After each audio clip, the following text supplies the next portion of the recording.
Comme une voiture. Si tu conduis une voiture, la voiture a un limiteur de vitesse. La voiture pourrait aller à 200 km/h. Et le limiteur de vitesse pourrait être réglé à 150 km/h. Une fois que le limiteur de vitesse est réglé sur 150 km/h, la voiture veut y aller. La voiture veut y aller, mais ce foutu limiteur de vitesse lui dit 1-1. La limite c'est 150. Nous avons en fait un limiteur dans notre cerveau.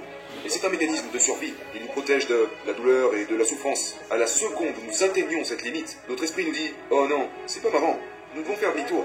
Nous devons nous asseoir et chercher quelque chose de plus confortable. » C'est un truc de l'esprit. L'esprit a l'avantage tactique sur vous. Tout le temps. À chaque moment de ta vie, l'esprit a une longueur d'avance sur toi. Pourquoi? Parce qu'il sait de quoi t'as peur. Il connaît tes insécurités, tous tes points faibles. Et il fera en sorte de te tenir à l'écart de ces merdes. Il te poussera dans cette direction, qui est confortable. L'esprit contrôle tout. Donc ce que j'ai réalisé, c'est que quand je grandissais jusqu'à ce que je fasse 134 kilos, que j'étais gros et que j'avais toutes ces insécurités, j'ai réalisé que mon esprit m'avait guidé dans cette direction. Quand les choses sont devenues inconfortables pour moi, quand j'ai fait face à mes insécurités, quand j'ai fait face à mes peurs, mon esprit m'a dit « Oh non, j'ai l'avantage sur toi. Je vais te séparer de ce sentiment qui te pousse. » Et tout est à propos de ça. Nous voulons nous sentir bien.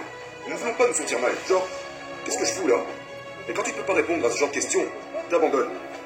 J'ai commencé à réaliser que si à ce moment, je peux répondre à ces foutues questions, et que je suis au contrôle de mon cerveau, au lieu d'être contrôlé par lui, c'est à ce moment que ce truc apparaît. Donc la règle des 40%, c'est ça. Quand vous êtes à 40%, votre cerveau dit terminé. On s'arrête maintenant parce que ça va devenir douloureux et inconfortable. Donc vous arrêtez. Vous devez trouver des moyens. Et c'est différent pour tout le monde. C'est de ça dont parle le livre. Genre, on a tous déjà vu, tu sais, 5 étapes pour ceci, 4 étapes pour cela, c'est beaucoup plus que ça. C'est des conneries. C'est une pratique qu'il faut, c'est des habitudes. Donc, si tu sais qu'à 40%, genre, à 40%, la douleur commence à apparaître. C'est là que ça devient inconfortable. C'est là que la règle des 40% entre en jeu. Maintenant, ça commence. Je ressens la douleur. Mon esprit commence à me dissuader.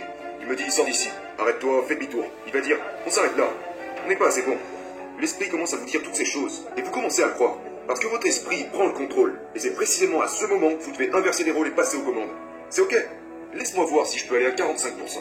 Et une fois que vous commencez à vous donner de plus en plus d'espoir, et que vous commencez à réaliser, ok, l'esprit commence à te dire, mais qu'est-ce que tu fais? Nous sommes censés aller à droite, et tu vas à gauche. Vous commencez à contrôler votre esprit. Vous commencez à trouver de nouvelles ressources en vous-même. Et cela commence à 40% jusqu'à beaucoup plus loin que ça. Os conceitos da análise fundamental. 40% c'est le début. Arrivez là où votre esprit vous demande de vous arrêter. Peu importe où c'est, mais trouvez cet endroit. C'est quand cette merde commence à faire surface que tu dois rester au contrôle. Très peu de gens sont capables de vivre avec eux-mêmes. C'est la première chose. Il faut pouvoir vivre seul, se regarder dans le miroir et se dire « J'ai peur, mais j'accepte de continuer. » Il y a une voie facile ici. C'est dans la voie facile que se trouvent tous ces mensonges et toutes ces choses confortables. Mais vous devez d'abord être mal à l'aise à propos de comment vous vous sentez avec vous-même, avec cette voix qui vous pousse à fuir. Nous avons tous cette voix. Nous avons tous cette voix qui dit « Hé mec, tu sais quoi, tu vas pas y arriver. T'es juste un abruti. » Et il faut lui dire « Ok, c'est pas grave. C'est pas grave de croire qu'on peut y arriver. Donc on doit d'abord faire face au vrai soi. » Le vrai moi est David Goggins. Le vrai moi est le gars qui te regarde en ce moment et qui se dit « Je veux pas être dans cette putain d'émission parce que quand j'étais enfant, je bégayais. Et j'ai peur de ça. J'ai peur du fait que d'ici une seconde, je me remette à bégayer comme une merde, en sachant que le monde entier me regarde. » Mais c'est là que je me dis « Ok Goggins, tu dois aller dans cette putain d'interview. Voilà qui est Goggins. » Goggins va dire « Ok David Goggins, t'es minable. La vie t'a fait de cette façon. Et on ne peut pas vivre comme ça. On ne peut pas vivre dans la peur. On ne peut pas vivre dans le jugement. On ne peut pas avoir peur de ce que les gens pensent de nous. On ne peut pas avoir peur de ça. C'est Goggins. Goggins n'en a rien à foutre des gens qui ne l'aiment pas. Goggins prend le dessus. Mais je dois aussi écouter David Goggins qui dit « Mon gars, j'ai peur de ça. Je suis une merde. La vie m'a rendu faible. Je bégaye, j'ai des problèmes de lecture à l'écrit. Je suis gros, je manque d'assurance. Vous devez vous faire face dans une pièce sombre. Et c'est dans cette pièce sombre que vous trouverez qui vous êtes. Mais dans cette pièce sombre, vous devez également créer un autre être humain qui restera avec vous pour affronter qui vous êtes. Et c'est la seule façon de surmonter toutes ces choses. Tu dois créer quelqu'un d'autre, mais pas comme quelqu'un qui aurait deux personnalités, non, c'est toi. Mais tu dois trouver de la force dans cette visualisation du nouveau toi qui prendra doucement le dessus, presque comme un super-héros. Quand tu sors de cette pièce, tu es différent. Tu es quelqu'un qui n'en a rien à foutre du reste, qui ne s'inquiète plus d'être jugé, qui sait qu'il est faible, qui sait qu'il a peur, qui connaît tous ses points faibles. Peu importe, je suis là. Ça, c'est Goggins. Dans cette pièce sombre, tu te fais face. Tu réalises que tu veux devenir meilleur. Tu réalises que tu ne veux plus être faible et vulnérable. Et que tu veux éliminer ce genre de problème que nous avons tous. Nous les avons tous. L'âme est selon moi une excellente plateforme pour déterminer qui je veux être. Et pas qui je suis. Voilà l'intérêt de cette pièce sombre.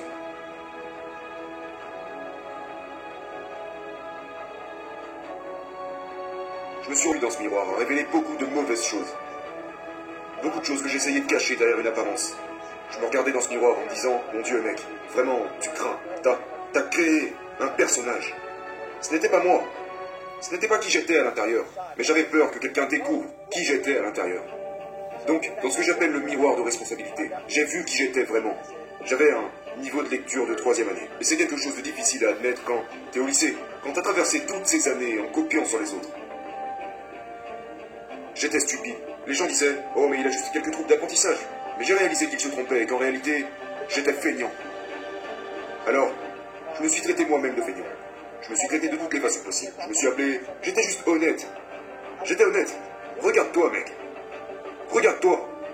Ce jour-là, je suis devenu honnête avec moi-même. Chaque jour, je me regardais en face dans ce miroir. Je l'ai appelé le miroir de responsabilité. Qu'est-ce que je peux faire aujourd'hui pour changer ce que je vois dans ce miroir? Qu'est-ce que je vais faire aujourd'hui? Et en quelque sorte, j'ai arrêté de traîner avec ces mecs cool. J'ai enfilé un short pour aller à l'école en me disant, c'est ça que je porte maintenant. Et si ça te plaît pas, c'est pas mon problème. Je devais absolument construire cette enveloppe supplémentaire. J'ai dû développer cette corne sur la totalité de mon corps pour résister à toutes ces moqueries et ces surnoms. Au fil du temps, je suis devenu gros et je suis revenu face à ce miroir. J'ai dit, maintenant tu vas t'appeler comme ça, parce que je suis gros. Et les gens ne veulent pas faire ça. Ils veulent qu'on leur dise, oh mais t'appelles pas comme ça, t'es pas gros. Ne dis pas que tu es stupide. Si tu ne te définis pas comme le vrai enculé que tu es, rien ne changera.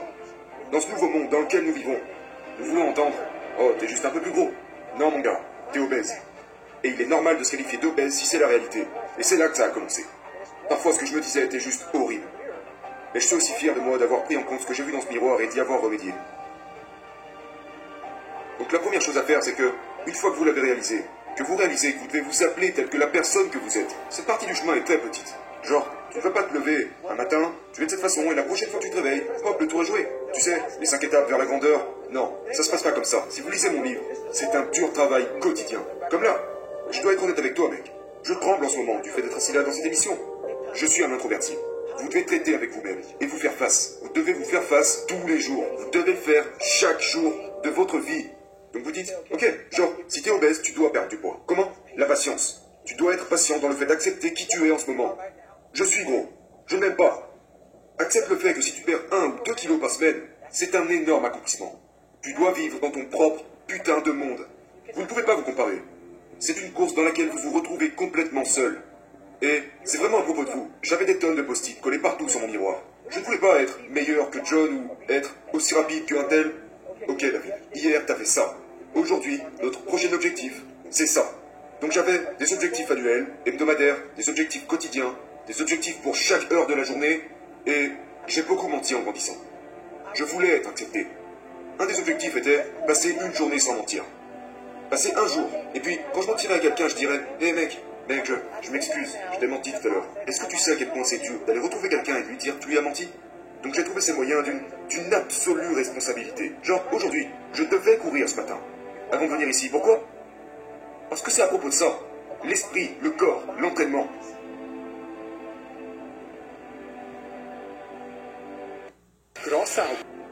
Les gens disent tellement de la merde. Genre, hé, je vais changer de vie, je vais faire ci, je vais faire ça. Es-tu responsable de ce que tu fais? Es-tu responsable? Je veux dire, es-tu au point à propos de ce que tu dis? Je le suis. C'est comme ça que ça commence. Ça commence avec cette entière responsabilité de « je ne mentirai pas aujourd'hui ». Je dirai aux gens la vérité à propos de qui je suis. Quand tu arrêtes de te cacher, que tu dis exactement comment tu es. C'est le but de la vie. De pouvoir mettre ta vie sur un panneau d'affichage, sur la route la plus fréquentée ou l'autoroute la plus fréquentée du monde en faisant comprendre aux gens « voilà à quel point je suis un enculé, sachez-le ». Lorsque vous prenez vraiment du recul dans votre vie et que vous êtes dans cette pièce sombre, vous regardez d'où vous avez commencé et vous vous dites « Mon Dieu, ma mère était comme ça, mon beau-père a été assassiné, mon père me battait, je ne pouvais ni lire ni écrire, j'ai menti à tout le monde, j'ai triché à tous ces tests. Mon Dieu, mec. » Et puis je me suis donné un objectif. Je me suis dit, comment tu te sentiras quand tu auras atteint cet objectif en partant de ça, en partant de cet enfer? Beaucoup de gens partent avec un bon point de départ. Ils ont des bonnes fondations. Et si je pouvais quand même être meilleur qu'eux, si tout le monde commence là, ils sont déjà là. Et toi, t'es un putain de cul-de-jatte. Tu tiens même pas debout. Tu sais même pas marcher. Alors tu rentres. Et tu sais que ces gars n'ont pas vécu ce que t'as vécu. J'ai dû utiliser toute cette merde négative qui m'a rendu faible et horrible en tant que personne. J'ai dû utiliser ça comme un pouvoir en me disant « tu vas devoir tenir le coup ». Et peut-être que c'est exactement ce dont tu as besoin. L'obscurité était exactement ce dont j'avais besoin. Tout est dans la façon dont vous percevez votre situation. Vous devez l'accepter. Vous devez d'abord l'accepter avant de pouvoir y remédier. Beaucoup de gens se promènent genre « oh, tout va bien, je suis bien ». Non, tu l'es pas. Vous devez accepter ce que vous n'êtes pas. Mais les gens ne veulent pas le faire. Et c'est pourtant la seule façon de résoudre le problème. Vous devez l'accepter avant de pouvoir commencer cette marche. Et beaucoup de gens ne commenceront jamais cette marche. Ils ne commenceront jamais ce parcours parce qu'ils vivent dans cette fausse vie. Tu ne peux pas regarder cette gigantesque liste et vouloir tout régler en même temps. Non. Tu prends le premier de la liste. Je veux être plus intelligent. Pour moi, c'était crucial. Je dois devenir plus intelligent. J'avais de telles invalidités que je n'arrivais pas à retenir quoi que ce soit. Je devais donc, pour obtenir cette chose, élaborer une stratégie. Comment est-ce que je vais faire ça? Je ne pouvais pas apprendre aussi vite que toi. Je ne pouvais pas apprendre comme qui que ce soit. Comment vais-je y arriver? Donc j'ai dû chercher. Quels sont mes points forts, mes points faibles? Ok. Comment je vais faire? J'ai trouvé un moyen de le faire. J'ai conçu une stratégie en fonction de mon approche à l'apprentissage, à cette époque. Disons que j'avais un gros manuel à étudier. Je suis allé acheter un paquet de cahiers à spirale, au magasin du coin. Et chaque page, j'ai dû remplir chaque page. Je devais écrire la même chose, encore et encore. Peut-être 10 pages pour la même chose. J'avais 18 mois avant de repasser ce test. La plupart des gens se seraient dit, je ne suis pas intelligent, je ne réussirai pas ce test. Et j'ai réalisé, attends une seconde, je ne suis pas intelligent. Mais comment pourrais-je y arriver? Comment pourrais-je surmonter cet obstacle? J'ai besoin d'apprendre. Je dois maîtriser ce manuel d'ici 18 mois. Et je dois donc prendre 18 mois pour réécrire chaque page de ce manuel, encore et encore, pour pouvoir juste m'en souvenir. Donc, quand j'avais affaire aux questions, j'avais écrit cette question et sa réponse tellement de fois sur papier, que je pouvais me dire, ok, à la page 71, je me souviens avoir vu ça. C'est de cette façon que j'ai pu passer ce test. C'est comme ça que je l'ai fait. Donc, vous devez élaborer une stratégie pour chaque problème de votre vie. Décomposez lentement le problème. Ne pensez pas à tous les problèmes que vous avez, juste un à la fois. Aujourd'hui, les gens sont médiocres. Ils essayent de trouver des raccourcis, et ils se comparent les uns aux autres. Disons que nous sommes 10 personnes dans cette salle, et que nous sommes tous médiocres. Mais, je suis le meilleur, parmi ces gens médiocres. Donc maintenant, je pense que je suis le meilleur. Je suis le meilleur. Nous nous entourons de gens qui nous font nous sentir bien, qui nous disent ce que nous voulons entendre. À la seconde, nous nous rapprochons de gens hors du commun. Nous n'aimons pas ce sentiment. Nous ne voulons pas nous entourer de gens qui se lèvent à 3h30 du matin et qui nous réveillent en nous disant « Hey, bouge-toi le cul, on va courir !» On n'aime pas la difficulté. On veut s'entourer de personnes qui nous disent quand on se sent pas bien « Oh, c'est pas grave, mec. Prends un jour de congé. On va prendre une pizza et regarder un match. » Nous aimons ça. Nous aimons ce sentiment. Pourquoi? Parce que, tu comprends, c'est suffisant. Nous sommes bons, mec. Je ne veux pas ça. Moi, je veux qu'un enculé vienne me dire « Non, mon gars, ça suffit. Bouge-toi le cul maintenant. Et arrête d'être une merde. » Personne veut ça. On ne veut pas de cette personne qui remet constamment en question nos faiblesses. On veut cette personne qui, tu sais, fait en sorte qu'on se sente bien et en sécurité. Ça, c'est la médiocrité. Nous voulons être les meilleurs parmi les gens moyens. Les gens me demandent, comment tu restes motivé tout le temps? Eh bien, après avoir accompli quelque chose, je ne vais pas m'asseoir comme beaucoup de gens diplômés. Ouais, je suis diplômé ici, je suis diplômé là-bas. Ils se sentent à l'aise. Et puis ils se demandent, mais pourquoi je deviens faible? Je ne veux pas perdre tout ce que j'ai. Ce qui se passe, c'est que, une fois que tu as atteint le sommet de cette putain de montagne, devine ce qui se passe. Bah, c'est bon. Tu te sens bien maintenant, alors pourquoi redescendre? Parce qu'une fois que tu es au sommet de la montagne, tu ne peux pas aller plus haut. C'est ça la médiocrité. Il y a beaucoup de gens dans la médiocrité qui ont un joli diplôme. Mais c'est tout. Ils ont conclu un bon deal, ils ont un jour gagné beaucoup d'argent. Ils pensent qu'ils sont bons. Ils sont médiocres. Qu'est-ce que tu comptes faire aujourd'hui, demain et après-demain? C'est pourquoi je n'écoute pas les théoriciens. Je n'écoute pas toutes ces conneries. Je veux être le gars qui... Qu'est-ce qui va pas? Je suis fatigué. Pourquoi je suis fatigué? Parce que demain, je vais refaire la même merde une fois de plus. Peu importe ce que c'est, peu importe si ça me donne la nausée, que je suis malade, que ça me fait mal. Ça ne s'arrête pas. Et c'est la personne que j'ai décidé de devenir. Une personne qui a acquis des connaissances. Qui a acquis des connaissances par la souffrance. Parce qu'à l'autre bout de la souffrance, se trouve un monde que très peu de gens, très peu, ont déjà vu. C'est un monde magnifique. Parce que c'est là que tu découvres qui tu es. Et tu ne le trouveras pas ailleurs. Tu le trouveras à l'opposé de... Comme pendant ma course de 160 km où j'ai couru pendant 24 heures. Là, je me suis trouvé, à l'autre bout de cette putain de course. À la fin de ces 19 heures, j'ai vu, waouh, il y a un autre monde là-bas, que je n'avais jamais vu, qui est dans mon esprit. Et voilà le problème de la médiocrité. Elle est contagieuse.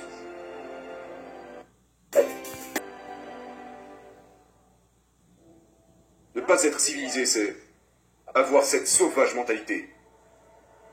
Être civilisé, c'est vivre dans un monde confortable. La plupart d'entre nous, genre, je vois ces athlètes qui prennent leur retraite. Tu sais, ils ont 38 ans, 39 ans, ils sont restés 20 ans, au top dans leur domaine. Puis ils décident de tout arrêter et de se détendre. Et tu les vois un an plus tard, et tu te dis, mais qu'est-ce qui lui est arrivé? C'est quoi ce bordel? Tu étais le plus grand athlète de tous les temps. Les enfants t'ont admiré, les femmes, les hommes, tout le monde t'a admiré. Tu étais au sommet, et lorsque tu as pris ta retraite, ton esprit s'est dit, tu t'es civilisé. La pire chose qui puisse arriver à n'importe quel être humain, c'est de devenir civilisé. Tu étais la personne la plus redoutable qui n'ait jamais vécu. Déjà, crois pas que ça va durer. Tu dois te réveiller. Et même si tu dis être retraité, il n'y a pas de retraite. Tu dois montrer l'exemple chaque jour de ta putain de vie. Cette civilisation est tellement à l'aise. Les gens veulent ce sentiment. Ils veulent être à la retraite. Ils veulent ça. Ils ont besoin de ça. Ils pensent qu'à ça. Les gens adorent me mettre une étiquette du genre « Mon Dieu, mais tu es juste câblé différemment. » Je suis pas câblé différemment. Tu sais à quoi je pense maintenant? À pas avoir surmonté ce truc de bégaiement et tout ça. Tu sais à quoi je pense maintenant? Je vais devoir me bouger le cul demain matin et refaire la même merde une fois de plus. Je vais devoir quitter cette interview et aller m'étirer pendant 2h30. Je déteste cette merde. Mais je vais la faire. Je dois constamment renforcer cette mentalité de victime. Je dois la renforcer chaque jour. Je dois faire cette merde. Pourquoi? Parce que si tu t'arrêtes de faire quelque chose, tu perds cette chose. Le seul moyen d'empêcher une machine de rouiller, c'est de la faire fonctionner. Et cette machine, c'est ton cerveau. Tu dois continuer à le défier, tous les jours. Qu'est-ce que les gens vous demandent le plus souvent? Comment est-ce que j'ai fait? Comment je suis capable de faire ce que je fais au quotidien? Comment combattre les démons? Parce qu'ils m'entendent parler et ils pensent que je joue un rôle, et c'est réel. Comment je combats mes insécurités, toutes ces choses. Et je fais ça tous les jours. Je fais ça tous les jours. Je suis à la recherche d'un sentiment. Je ne suis pas à la recherche d'un trophée. Je ne suis pas à la recherche de l'amour. Je ne cherche pas plus d'abonnés sur Instagram ou sur les réseaux en général. Quand j'ai commencé ce voyage, il y a des années, j'ai réalisé que je voulais devenir quelqu'un. Quelqu'un à la recherche d'un sentiment. Un vrai sentiment de victoire. Pour moi. Et seulement pour moi. À la seconde où j'ai fait taire le monde entier, j'ai réalisé qu'en réalité, j'étais seul dans ce monde. Je me bats dans cette course. Seul. Personne ne connaît la vérité. À propos de ce que j'ai vraiment fait. Je m'en fous si quelqu'un le sait. Je me fous que les gens comprennent. Je suis un introverti. Toute ma vie, j'ai été un introverti. Et j'aime ça à propos de moi. C'est ce qui me sert de carburant. Je me considérais comme la personne la plus faible de la planète Terre. Mon but, dans ma vie, était de devenir l'homme le plus dur qui n'ait jamais existé. Et c'est pour ça que ces choses ne peuvent pas me laisser. Parce qu'il s'agit de ça, de tout ce que vous pensez pouvoir devenir. Vous devez faire de ces rêves une réalité. Mais c'est la partie la plus difficile, de faire de ces rêves une réalité. C'est là que le dur travail entre en jeu. Les gens me demandent, comment continuez-vous à grandir chaque jour? Vous devez faire de ces insécurités, de ces peurs, comme quand je pesais 134 kilos. Je n'avais pas de motivation, mais je vais devenir un imbécile. C'est quoi ton problème? Tu t'es regardé dans une glace? Je n'étais pas genre motivé à devenir un imbécile. J'ai aidé un enfant angoissé, apeuré. J'ai dû regarder mes insécurités et mes peurs et trouver de la motivation à travers ça. Nous cherchons tous des passions. Tout le monde parle de ça. Vous avez un putain de sac rempli de ça, tout autour de vous, toutes ces insécurités, toute cette merde. Vous devez plonger en profondeur dans cette merde. Parce que tout y est, toute l'énergie et le carburant dont vous avez besoin est en fait en vous-même. Tout est là. Et vous avez déjà beaucoup de choses à faire pour y surmonter. C'est là que j'ai trouvé, dans mes propres insécurités, c'est là que j'ai trouvé la motivation. Et c'est la chose la plus puissante au monde. Quand vous pouvez trouver la motivation dans vos propres doutes, vos propres peurs et vos propres insécurités, vous deviendrez vraiment inarrêtable. L'homme que je suis aujourd'hui. Mais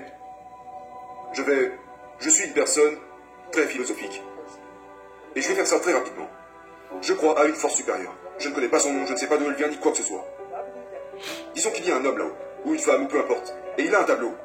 Et quand est né, il écrit David Goggins. Né le 17 février 1975, à 6h du matin. Et il écrit ma vie depuis là-haut, puisqu'il peut tout voir. Mais il sait aussi ce que je suis censé être. Il sait qui je suis censé devenir.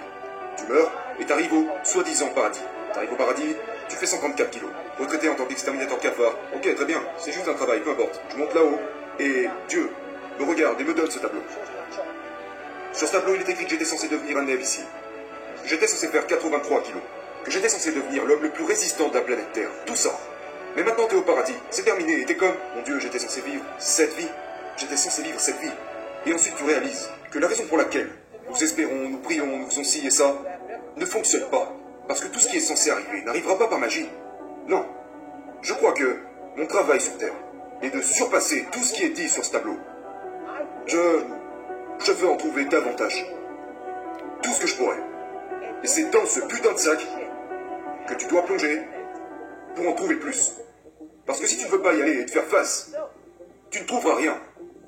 Mon gars, si tu veux vivre en surface, vis en surface. Mais si après la mort, il y a un endroit où aller, un jugement, tu pourrais y aller et voir un tableau. Et sur ce tableau, il y a le putain de battant que tu aurais dû être. Et maintenant, tu vas devoir passer le reste de ton existence à penser à ça, genre, j'aurais pu vivre une vie bien meilleure. Et si j'avais juste souffert un peu plus? Et si j'étais allé dans cette merde, en réalisant que je pouvais en faire tellement plus, dépasser mes peurs et les 40%. À la place, j'ai succombé à mes peurs. Et je me suis arrêté. C'est pourquoi j'utilise beaucoup la visualisation. Je fais en sorte que cet autre monde, après peut-être qu'il n'existe pas, pour moi il existe. Pour moi il existe. Et je me surpasse tous les jours. Et pour le faire, tu dois trouver les bons outils. Et moi, c'est cet outil que j'utilise. C'est en ça que ça consiste. Vous êtes votre plus grand ennemi. Votre plus grand... La conversation la plus importante que vous aurez de toute votre vie. C'est celle que vous aurez avec vous-même. Vous vous réveillez avec. Vous marchez avec. Vous vous couchez avec. Et vous finirez par agir en accord avec. Qu'elle soit bonne ou mauvaise. Vous devez... C'est la chose qui revient le plus souvent dans le livre. C'est à propos de vous. C'est à propos de vous. Il s'agit strictement de trouver qui vous êtes. Tellement de gens meurent jusqu'à 100 ans sans jamais trouver qui ils sont. Ils se sont jamais trouvés. Vous devez vous regarder dans ce miroir et reconnaître que il y a tellement plus à faire. J'aurais littéralement pu être un gars de 134 kilos en train de pulvériser des cafards, encore aujourd'hui. Et si je ne m'étais pas regardé dans ce miroir en me disant il doit y en avoir plus que ça, je ne serais pas ici. Je suis allé profondément en moi et j'ai donné tout ce que j'avais pour me trouver. Donc c'est vraiment de ça que je parle. J'ai travaillé sur moi-même. Si dur que je suis devenu une personne qui a enterré son ancienne version d'elle-même pour se trouver là aujourd'hui. Il ne s'agit pas de lire un livre d'un théoricien ou... Il s'agit de durement travailler sur soi-même et de dire « Je ne sais pas comment je vais faire ça. Mais je sais que pour aller de l'autre côté, je dois grandir à travers de vrais efforts.